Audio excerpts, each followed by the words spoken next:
You're listening to Media Savvy Moms with Melody and Marilyn. Open, honest conversations about parenting and pornography.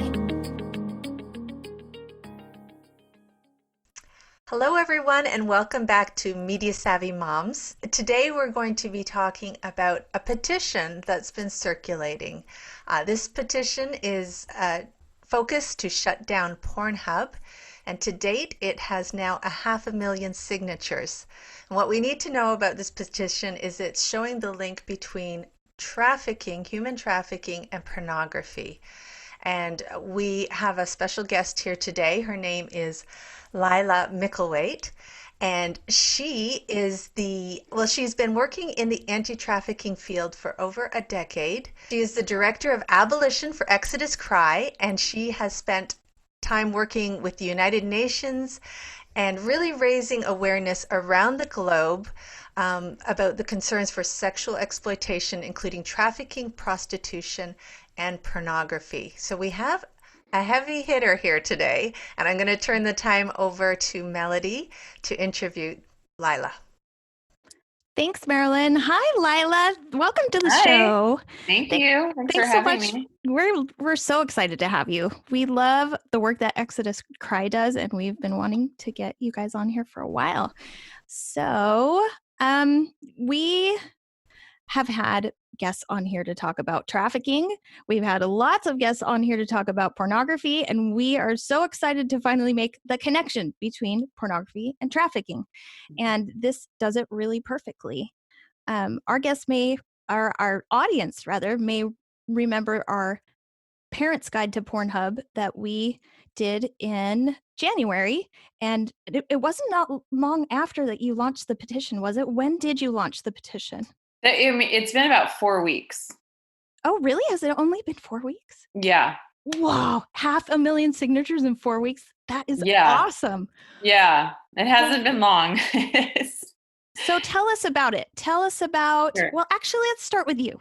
Tell us about you. Tell us about your work with Exodus Cry.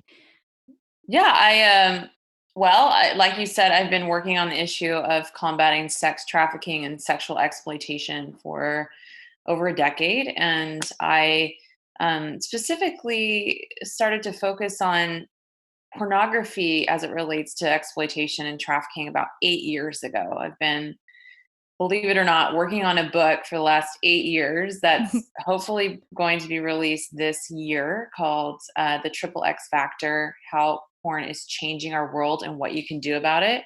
Awesome. And it's focused specifically on the public health impact of porn. It's really about what happens to the consumer when they consume pornography. And, moms might be interested. It focuses on children, impact on children, and not only that, but solutions. So what you can do about it, how you can protect your kids and your relationships and all of that.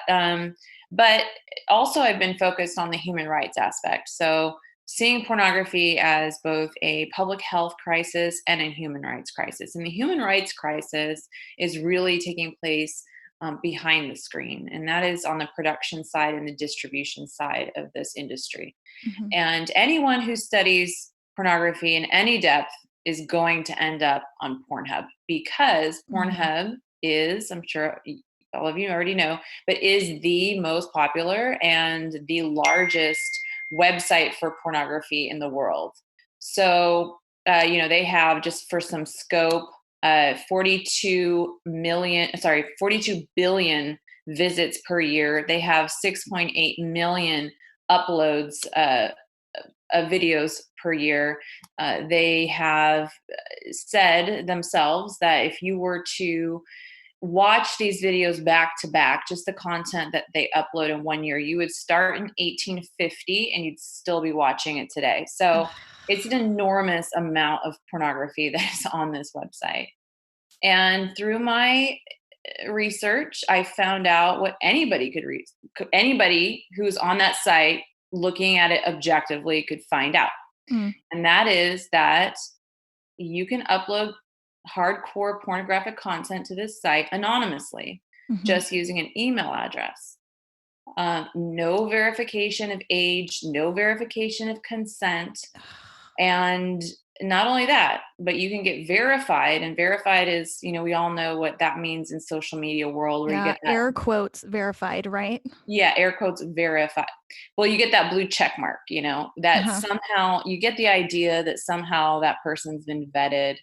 But on Pornhub, you can get that verification by only holding up a little piece of paper with a username scribbled on it and having a photo. So not even like your real name, not a government issued ID to make sure you're over 18, no consent form, just a piece of paper with your photograph. And so basically this site that is the mainstream pipeline for porn for everybody around the world is set up for exploitation. Mm-hmm. So it's set up to enable and then to profit from the sex trafficking and the rape of women and children. Right. So there's not a clearer example of the direct relationship between pornography and trafficking, right?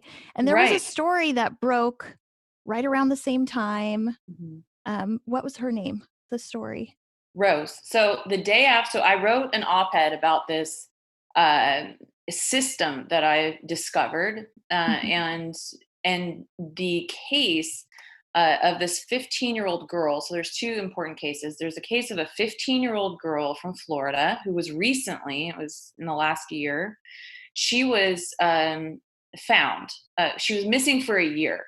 So this girl was 15 years old. She was missing for a year, and she was found because somebody tipped off her mother that she was in videos on Pornhub being raped and sexually abused. So she was found in 58 videos on Pornhub. Wow. And they found her because they were able to match her rapist's face to 7-Eleven surveillance footage and then figure out where she was. And they rescued her. She was actually, it was brutal what happened to her. She was forced to have an abortion. She was clearly traumatized and just went through this horrific ordeal. Here's the thing. Pornhub actually verified that 15-year-old girl. And they admitted to it when the story broke. Their official Twitter account actually, in response to the story, started defending itself, saying, "Oh, she was a verified user or uploader on our site." Quickly realized, probably from the VPs, what are you saying? Like, you're admitting that you were complicit in this girl's exploitation. Oh my goodness. So they quickly deleted these tweets, right? But they were cached. They call it cached when it's saved on the internet in an archive. And those were made available to even see evidence that Pornhub had been not only complicit in allowing the anonymous upload, but then verifying her. And so, it's just a huge scandal. So that was on this op-ed. The day after my op-ed, the BBC released a story it had been working on for a while of this girl named Rose Kalemba. And she was 14 years old when she was taken at knife point. She was raped for 12 hours. And then her videos of her assault were uploaded to Pornhub. And she found out about it because her peers were messaging her links to these videos. And she was clearly, she was horrified. She was already traumatized. And this is just re-traumatizing her to an extreme degree. And she said that she begged Pornhub to remove these videos. She had emailed them multiple times, she said, saying, "I was a minor. This is assault. Please take these videos down." And she said it was months. And finally, she posed as a lawyer, got a new email address, and emailed them a threatening email. And finally, within 48 hours, they took the videos down. Wow. That's just two cases. There's the Internet Watch Foundation recently confirmed 118 cases of children being sexually abused and raped on Pornhub.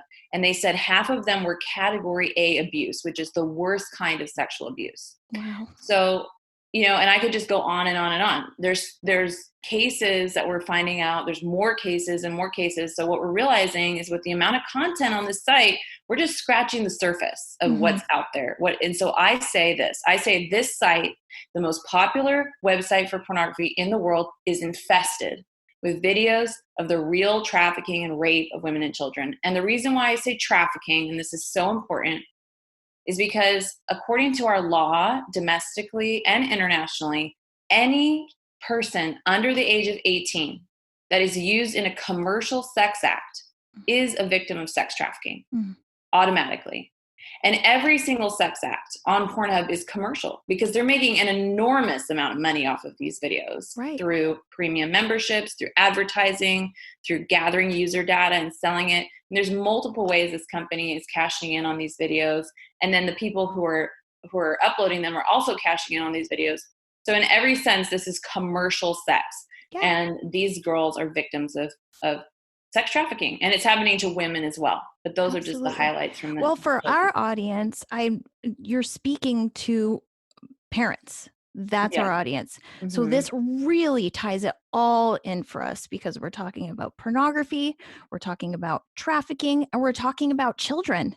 So if any of our listeners, or if we felt like this wasn't relevant to us, boom, this is relevant to us. Like this could be our teenage girls. Well, right? And not only that it could be yours. I mean, this happened in America. Rose is from Ohio. This other girl was from Florida. There was another 14-year-old in Palo Alto recently raped by a relative, and her videos were uploaded to Pornhub. But it's not just that. It's that your kids are 2 clicks away from watching as their sex education, the real rape and the real sex trafficking of the most vulnerable women and children out there. And that literally 2 clicks. Listen, Pornhub cares so little about your kids.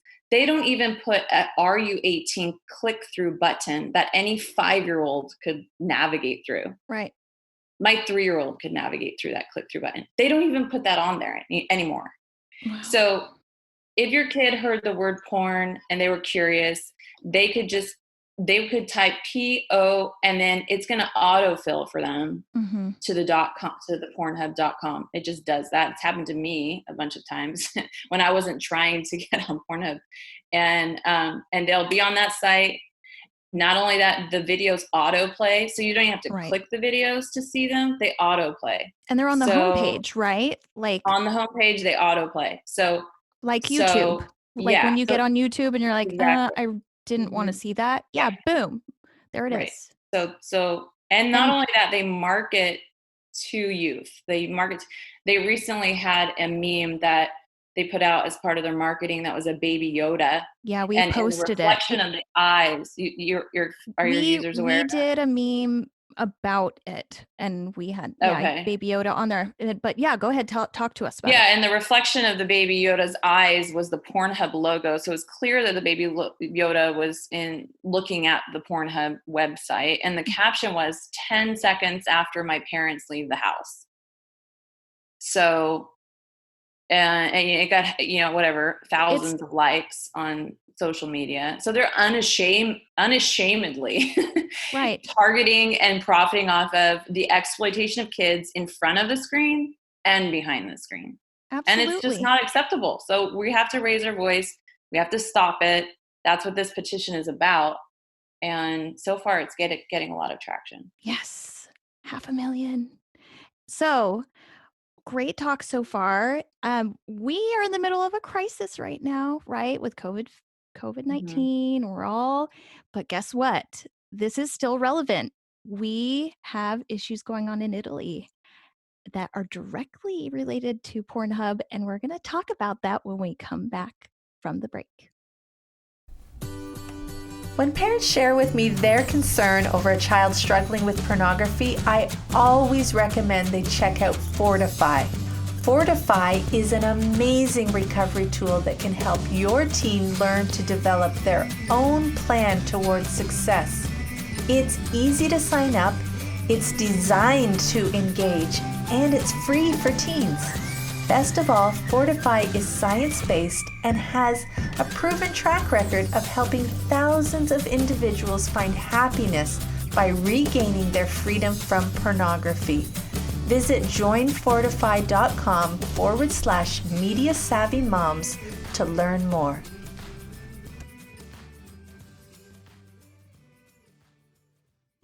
And we're back, and we are talking with Laila Mickelwait from Exodus Cry about the awesome petition to shut down Pornhub. And by the way, if you want to sign the petition, it's at traffickinghub.com. So we hinted before the break that we were going to talk about how this is relevant during the COVID-19 fiasco that's going on right now because of something that's going on in current events with Italy. And we're going to talk a little bit about some of the current events that have been going on. We can start with Italy because we did a teaser and we don't want to be mean. But we want to talk about some other cool things that have been going on in Canada too. So let's start with Italy. What's going on in Italy, Laila? Well, yeah, Pornhub is trying to get itself a little bit of, or a lot of, free media marketing and attention by offering free premium access to their website while everybody's quarantined, which is really a kind of a deceptive trick because they're not giving away anything really. They're making a lot of money. There's nothing benevolent about what they're doing. They make this an is incredible. so typical of them, right? Yeah, they do stunts like this all the time. They put a lot of effort into trying to make themselves appear like a normal company, like perhaps Benevolent, right? ethical company. They do things like cleaning the environment campaigns and donating to breast cancer research. They Scholarships, they walk New sports York Fashion teams. Week. They have billboards in Times Square.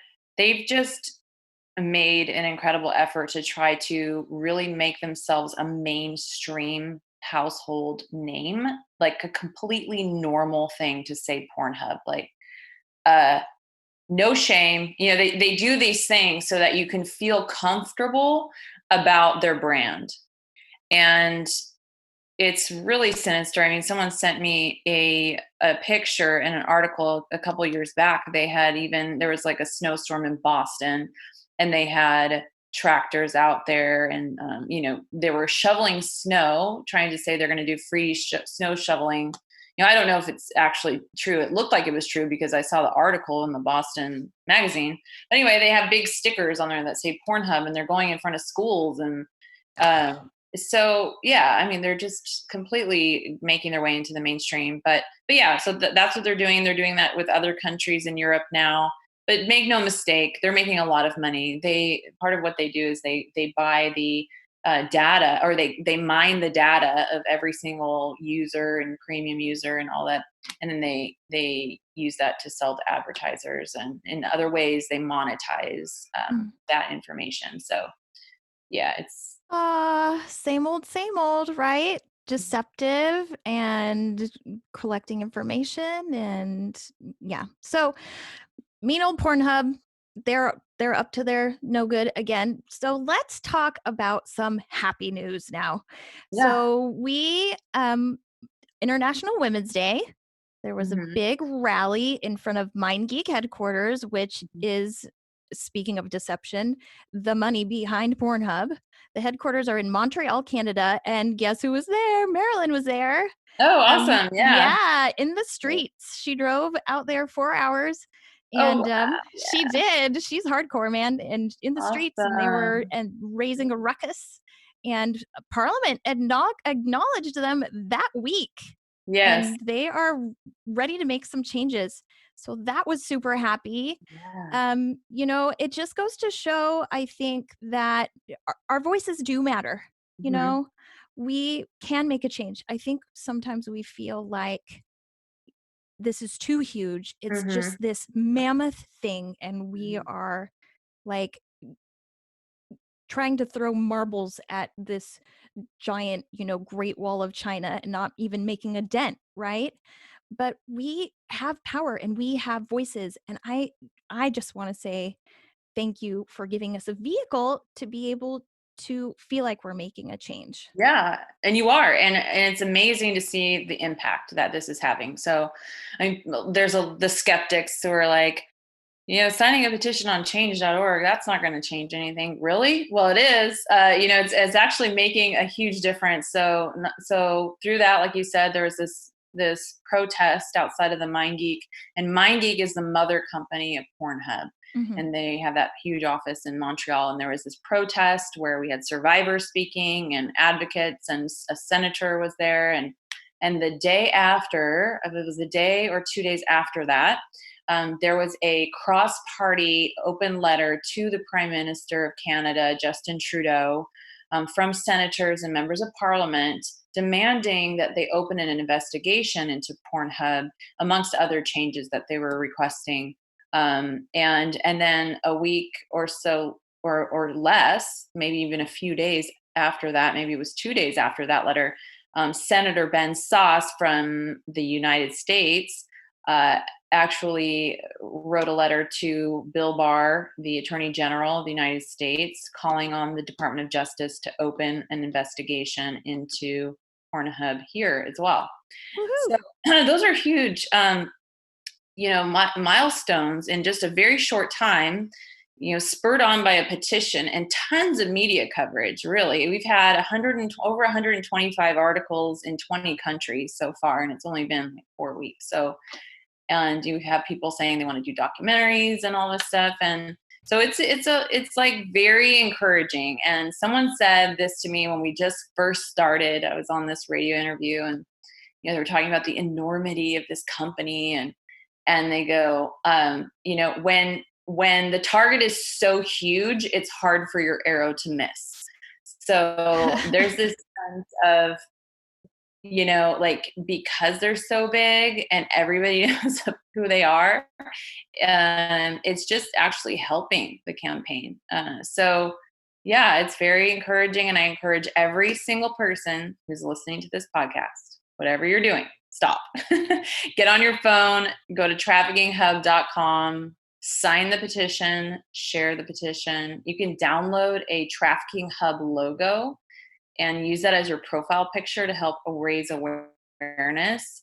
As another thing that you can do. The Pornhub logo, it's such a well-recognized logo. They've spent so much money and effort promoting that logo around the globe, that to be able to use that with a message like Trafficking Hub, where it's like instantly you understand what's going on. So it's been really powerful to have that tool. To raise awareness, even with just putting the logo around, is really helpful. It's awesome. And actually, Marilyn, when she was there in Montreal, they blew it up, and they put it on the huge signs.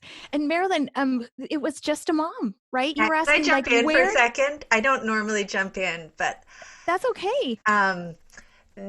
These great signs showed up, and I said, well, who are you? Where are you from? And she had traveled from Toronto as well. And I said, well, who are you with? She's like, I'm just a mom, and I have to be here. Just, not I just. know, not just. I'm like, you are amazing. So I proudly held her sign up. Yeah. Yeah. So it is. I mean, there's an example right there of how powerful that image is and how we can grab it and make it use of it. I mean, here they were with it blown up on the streets of Montreal, making a huge difference. And so, good things. All right. So great things here. Love leaving on a high note. We're going to go ahead and turn it back over to Marilyn to do a little recap. All right, great. Thanks. Sorry for jumping in. I just got so passionate about this one, but great talking to you, Laila. And just to recap, Laila has done research on this and come at it not just from a public health issue is what we hear about so frequently, but also a human rights issue. And as she was doing this, of course, it led to Pornhub, because everything pornography leads to Pornhub.